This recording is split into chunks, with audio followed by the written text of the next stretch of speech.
The 2018 MacBook Pro may look the same on the outside, but we can assure you this is more than just a simple spec bump.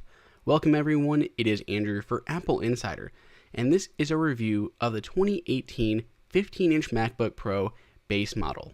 In short, this is going to be the computer that people go after when they want the biggest screen possible on an Apple portable machine, but don't want to pay those high prices of the powerful i9 processor. In this exhaustive review, we're going to walk you through everything about this machine and wrap it up with what we recommend. So let's go ahead and start off with what's in the box. Visually, the box and its contents looks largely unchanged from years past. You're going to find the actual charging cable, a little cardboard box with some getting started guides, and of course the power brick itself. Just like last year, the 15-inch MacBook Pro comes with an 87-watt USB-C power brick. No MagSafe cables here, but you can at least replace each individual part by themselves. If that power brick breaks, you can swap it out, and if you need a new cable, you can swap that out. Makes it a little bit easier if one of the components ever breaks on you. Of those components, it's most likely going to be the USB-C cable. It's still relatively thin, and without any real way to kind of wrap it around the power brick any longer, it can definitely fray over time, especially if you're harsh on the actual necks of the cables. We also have the usual getting started and regulatory information. Basically walks you through what the touch bar is, what the display is, and a few of the other basic things that we're clearly going to cover in this review. You also have, of course, the beloved Apple stickers. We still have those hanging around. Also on the list of things that have not changed, we have the exterior. It's still that same unibody exterior that we saw debut with the touch bar in 2016. It's still just as thin and just as strong feeling as it ever has been. It houses the same powerful and gorgeous Retina display, and it has all the same ports that we've had for the past few years, and that means all Thunderbolt 3 ports. Over these Thunderbolt 3 ports, the MacBook Pro is capable of powering two 5K displays or four 4K displays. There is still no SD card port, which while I personally don't really have much of a use for, we can definitely see how a lot of aspiring photographers out there would really love to have that as an option. Luckily, that headphone jack is still sticking around on the right hand side, and we expect it will for quite a little bit longer. USB-C and Thunderbolt 3 have become a lot more capable since Apple originally debuted them, with just an immense amount of compatible cables and adapters and dongles out there on the market, which should really make USB-C a non-issue any longer. In fact, for a lot of pros out there, we actually prefer the USB-C over the legacy USB-A ports. Apple's wonderfully large trackpad is still here. It still is just as useful, though we haven't really seen any change in gestures or improvements over the last few years. It still works really well. It's still probably the best trackpad on the market, but again, no changes from what we've seen in years past. Of course, it sits right below that keyboard, and that keyboard is one of the actual physical changes here in this new version of the MacBook Pro. The new keyboard is a third generation butterfly keyboard. There's still not a lot of vertical key travel, though we've gotten really used to over the last few years of typing on it every day. It feels about the same as it has before, though there's a little bit more resistance to it. Of course, that could ease up over time as this is a brand new machine. In the long term, this should also be much more reliable. Underneath each keycap, iFixit found a little silicone barrier that's going to be there to help keep out that debris. So not only is that going to help keep debris out and the mechanism from getting jammed, it's also going to, again, help with it being a little quieter. So let's go ahead and listen to my original MacBook Pro and see how it sounds.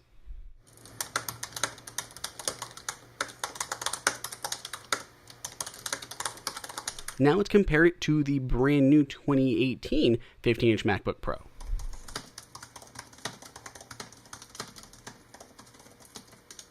Some people have said this sound difference is subtle, but I don't think it's subtle at all. I think there's a big difference between the audio that you get from one versus the other. And when your girlfriend is sitting there complaining about how loud your keyboard is, it definitely makes a difference. Unfortunately, Apple has not improved the resolution of their displays, though they're still the same Retina quality displays that we've had in the years past that support the P3 wide color gamut. They're really gorgeous displays, but they're going to walk you through a new setup process for True Tone right when you turn on the Mac. True Tone, a technology that Apple first debuted in the iPad, will adjust the white balance of the display based on the ambient lighting with the room that you're in. It uses a pair of built-in sensors right in the display to make this change happen, and it not only works with Apple's built-in display, but select third-party displays as well, including the LG ultrafine 4K and 5K monitors. The changes can be super subtle, and it's not something that you're honestly supposed to be able to notice as the day goes on. It's just supposed to kind of change in the background based on the room that you're in, with the screen always looking natural and white. Of course, you can disable this by going into System Preferences and then Displays. Any photographer out there, or perhaps even a video editor, really may want to turn this off because it's going to be more important to see the actual colors coming through instead of having the display changing its white balance all the livelong day. Anyone spending their time in word processors, emails, and the web really are going to prefer to have this option enabled. Fun fact, True Tone also works on the built-in touch bar, which still resides just above the keyboard and below the screen. Though to be honest, in our testing, it was really hard to tell the difference when it was enabled versus disabled. There's simply just not a lot of color and white happening on the touch bar. As far as the touch bar goes, it still hasn't improved versus our initial impressions more than a year ago. There are still a few neat tricks that it can do here and there, but it has largely not proved its usefulness over a traditional set of function keys. Apple continues to build it into its Pro mobile workstations, so they clearly believe in its future and it appears here to stay. One aspect though that has changed just a little bit is what powers the Touch ID chip that is baked into the right hand side of the touch bar, and that would be Apple's T2 coprocessor chip. This custom designed chip handles a lot of things and is an upgrade from the secure T1 chip that we saw with the original MacBook Pros with touch bar back in 2016. It handles a bunch of different stuff for the system, including some things regarding audio, storage, and secure boot. The one big area that we saw that was really nice though was how it deals with encrypting files. When you had disk encryption turned on, that could slow things down here and there, but now that's handled by the T2 processor, it's a lot quicker. So it handles all of that stuff now, as well as still protecting your information for Touch ID. Touch ID is still handy to unlock your Mac, but honestly, I still prefer just to automatically log in using my Apple Watch. Whether it's because of the T2 chip or just improved speakers, both the speakers themselves and even the microphones all sound better here on the 2018 MacBook Pro. They're not any louder per se, but they definitely feel fuller with more mids and more bass. Audio picked up by our built-in microphones definitely sounded better, though in some instances, a lot of the recordings had more background noise than we heard in the past, but voices still came through more clear than before. We've been testing the MacBook Pro for roughly 2 weeks, and halfway through that process, Apple dropped a software update that fixed some significant thermal throttling issues, especially apparent with the i9. We're not going to dive into that too much because again, it's mostly on the i9, but all of the testing, we redid it after that updated patch to see how everything would perform. So let's go ahead and talk about the different sizes of MacBook Pro and the different specs before we get into our actual testing and our results. For MacBook Pro, there are two different sizes, the 13 and the 15 inch. The base model 13-inch without the touch bar has not been changed. Then we have the new 13-inch model with a touch bar that has been upgraded to that quad-core i5 processor. And then we have the 15-inch, which is what we're looking at. The 15-inch MacBook Pro comes in two base configurations, the 2.2 6-core Intel Core i7 and a 2.6 6-core Intel Core i7. We have that 2.2 GHz model to test out right now today. It can also be upgraded to the more powerful 2.9 GHz i9 processor, which we're going to save for a separate, really pro-level review. We've been doing a ton of testing with our base model 2.2 GHz Core i7, but not only do we run those tests, we ran them again and again and again and averaged all of those results. We're comparing our base model from this year against the top high-end, most spec'd out model from last year, and we're going to see how they compare. Starting out, we did a video export test from Final Cut Pro. I exported this short 4K video at 4K resolution at roughly 30 frames per second. Just for this one test, I compared it to my daily driver, which is a late 2016 2.7 GHz i7 processor.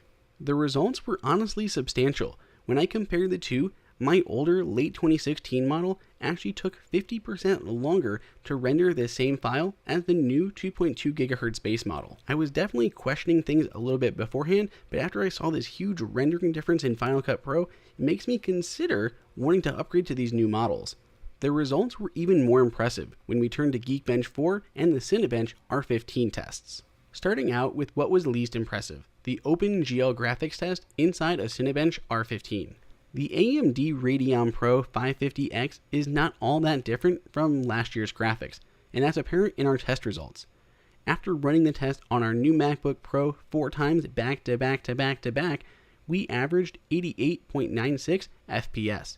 Performing the same test with the same methodology on our high-end 2017 MacBook Pro, we averaged 88.57 FPS, barely even a noticeable change. What really did pique our interest, however, was the impressive results from the Cinebench R15 CPU benchmark. Last year's model pulled in 763 for the best you could buy at the time, and this year, on the base model, we averaged 930.75. That's a huge difference year over year. Not only that, but on the high end, it actually spiked up to 1053, far eclipsing the top scores from the past 2 years. Turning to the standard Geekbench 4 test, we yielded 4972 and 22009 on the single and multi-core test for our new 2018 base model. Comparing that to the 2017 high-end model, that one scored 4946 and 16599. That's a huge difference on the multi-core, and that is due to those new 6-core processors that come with the 15-inch Pros. So to summarize, graphics have not changed that much year over year, but processing power has significantly improved. There's still so much more to cover though. For instance, baked into this new MacBook Pro, we have Bluetooth 5, which is a first for the Mac. This new spec allows for low energy transmissions all the way up to 4 times the range of Bluetooth 4.2 low energy. That's a theoretical maximum of around 800 feet. It also has way more bandwidth, up to double the bandwidth with the same amount of power. You'll need some new accessories to take advantage of it, but you should start to see them arrive and some huge improvements along the way. This base model also now ships with 4 gigs of video RAM instead of the 2 gigs that it started out with before. You could still go up to 4 gigs, but it would cost you some extra change. Now you don't have to worry about that in the slightest, it just comes with it. The system RAM has also been updated. It used to be LP or low power DDR3, and now it is DDR4. It's going to take a little bit more power, which is partially why Apple increased the battery size in these new models. In our battery testing over the past couple weeks, it really hasn't made a difference in actual real-world performance. When I'm actually using my Pro applications, I still only get a little over 3 hours of actual use time plugging away in some heavy video editing. If you're not so intense with your machine and having a little bit of a lighter workload, we did see the battery extend a little bit longer than it did in the past.